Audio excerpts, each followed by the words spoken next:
ये देवी देवताओं से, गंगा जमुना से प्रार्थना करना चाहिए।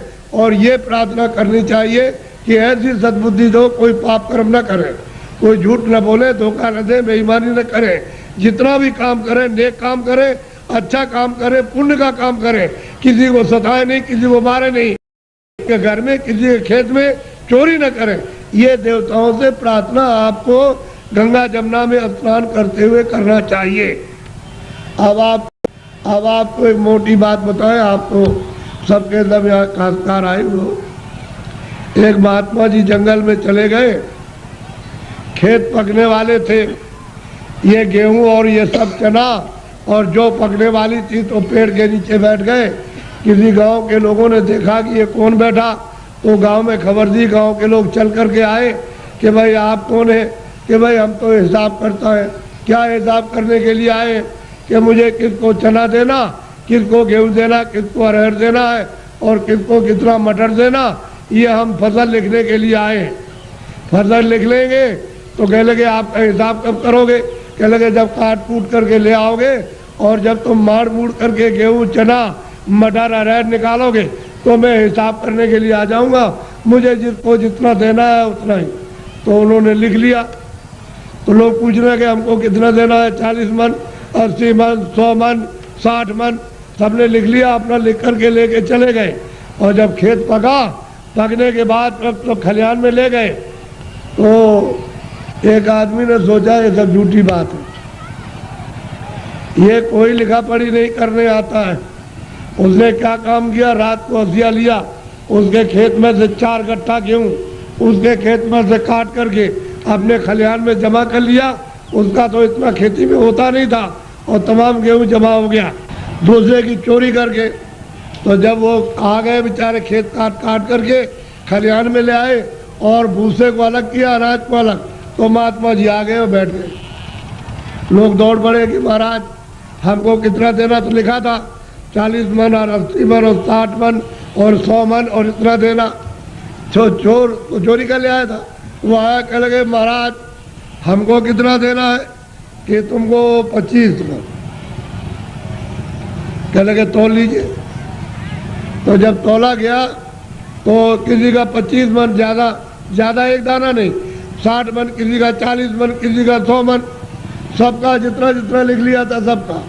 चोर बोला अरे महाराज ये मेरे कांटे लगे, मैं रात को कांटों में जंगल में गया तो बमूल के कांटे, बेरियों के कांटे, खून निकल आया, ये पैर फट गए और मैं उसके खेत में से काट करके ले आया। उधर से जौ काटी, मटर काटी, अरहर गेहूं काटा, वो किधर चला गया? अरे कह लगे बच्चा ये मेरे पैर में भी ये कांटे लग गए, ये देखिए लगे हुए कांटे। कह लगे आप क्या करते रहे? कह लगे तू काट कर ले आता था, वहाँ जमा करता था और मैं यहाँ से जब चला जाता था घर में तो गट्ठा उठा करके उसमें खेत में पहुँचाया करता था। मुझे देना उतना ही है जितना तेरे हिसाब में।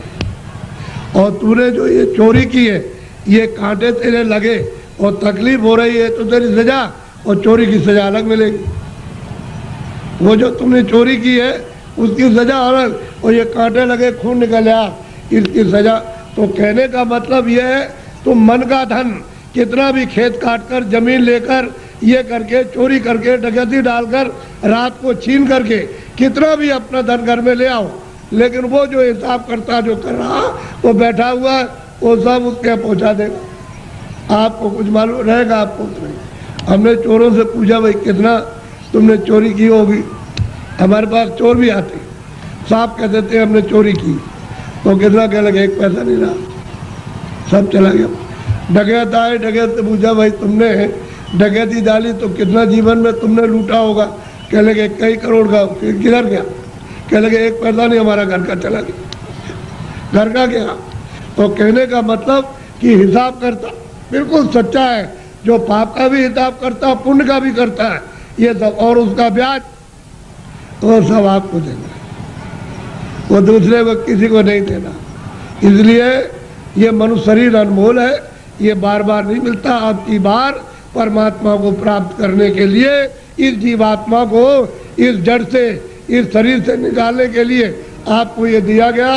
और उसने कह दिया है कि मैंने तुमको साफ सुथरा मकान दिया है, जैसा हमने दिया वैसे हमको दे देना। फिर जब वो खड़ा हो जाएगा और तुमने गंदगी भरी तो फिर तुमको मार मार करके इतना मारेगा कि तुम्हारी नस नस को तोड़ देगा और इतनी पीड़ा होगी कि जन्मत मरण दूसरे तो कोई, जन्मने मरने में अत्यंत पीड़ा होती है। और उसको निकाल के बाहर करेगा और कहेगा चलो हिसाब कराएं।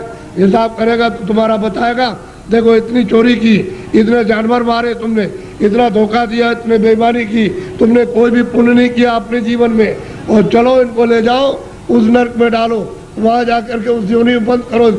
तो बताओ आप क्या करोगे? बोलो आप करोगे क्या? उससे बच जाओगे? इसलिए जिन जिन देवताओं की आप पूजा करते हो उनसे ये प्रार्थना करो कि हमको ये सद्बुद्धि दो कि हम मतलब ये है कि कोई धोखा किसी को बेईमानी ना करे, धोखा न दे और अच्छे काम करे। सद्बुद्धि रहेगी तो अच्छा काम करो, आप मेहनत का काम करो, बच्चों की सेवा, आएगा एक सत्कार और फिर उसके बाद भजन करो।